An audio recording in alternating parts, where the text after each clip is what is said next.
I never saw anybody that played any harder than Barclay Plager. They may have been tougher, they may have been better, but I never saw anybody give any more of himself than Barclay. It's a fraction of the size of the Blues' 2019 Stanley Cup ring, and the monetary value is just $1,000. But the sentimental value is priceless, and the people involved are prominent. Tonight, in our Odd Couples Housing Spotlight story, with the help of editor Tom Stasiak, we have the story of the ring and the legend involved in it.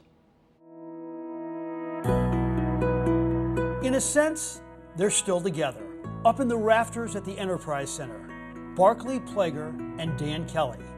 And because of this ring, which is 47 years old, they will always be together. I know that it meant the world to my father, because as a broadcaster, of course, you don't get all-star rings. The voice of the USA Network and the St. Louis Blues, Mr. Dan Kelly. For 2 decades, he was the voice of the NHL. Federico stole it from Reinhardt, breaking in to Hunter. Hunter shooting, rebound. Wickenheiser scores! Wickenheiser! Dan Kelly came to St. Louis in 1968, but he belonged to the hockey world. He did 16 Stanley Cup Finals and 12 All-Star Games. The biggest recognition a broadcaster could get is if a fan became a fan of a sport because of a broadcaster. And I can't tell you the number of times a fan has come up to me and said, I became a fan of the Blues and the game of hockey because of your dad. Barclay Plager arrived in St. Louis a year before Kelly, and when he retired, he had played in more games than any Blues player ever, including 4 All-Star Games.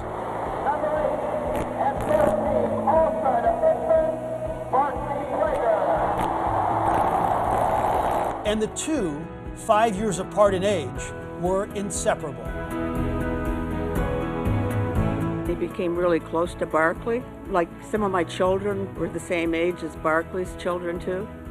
And so they were, you know, they would be at the games together. They would get into an argument and I'd think, oh man, how can you be friends after this? When Barclay became a coach, I know at times they would drive to the airport together, and I know that my dad, being very confident in the game of hockey, he probably told Barclay who to play that night.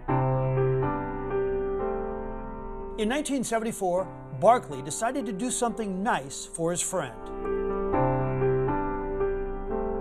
Sitting in a restaurant one night, he said, how many All-Star Games you done, Kelly? I said, I don't know, 12 or... Did they ever give you a ring? I said, no. He said, you got one now. Good. I said, Barclay, you can't give me that. He said, I have 3. You can have one. He said, you did all those games, he never gave you anything. That's the kind of guy Barclay Plager was. The ring was on my father's pinky till the day he died. And ever since then, it's been in my mother's possession, hidden away in a special spot. He wanted him to have the ring, and he didn't want to take it, but he insisted. I couldn't think of anybody any better to get that ring than Dan.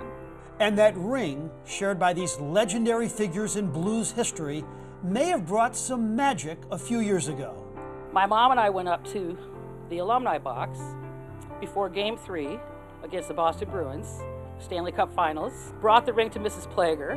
My mom said, our family decided maybe we should offer this ring back to you. Would you like it back? And Helen Plager said, no, Fran, Bart gave that to Dan and he'd want your family to have it. So we said, okay, we can't argue with you, Mrs. Plager. So I had her kiss the ring for luck, and we won the Stanley Cup.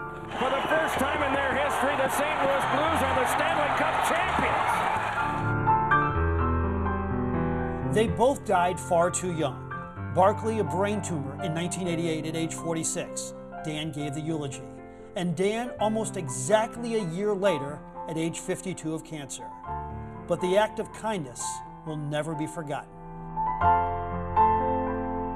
It really meant so much to him, and personally, I've never heard of another athlete doing that to a broadcaster, so I think it's pretty amazing.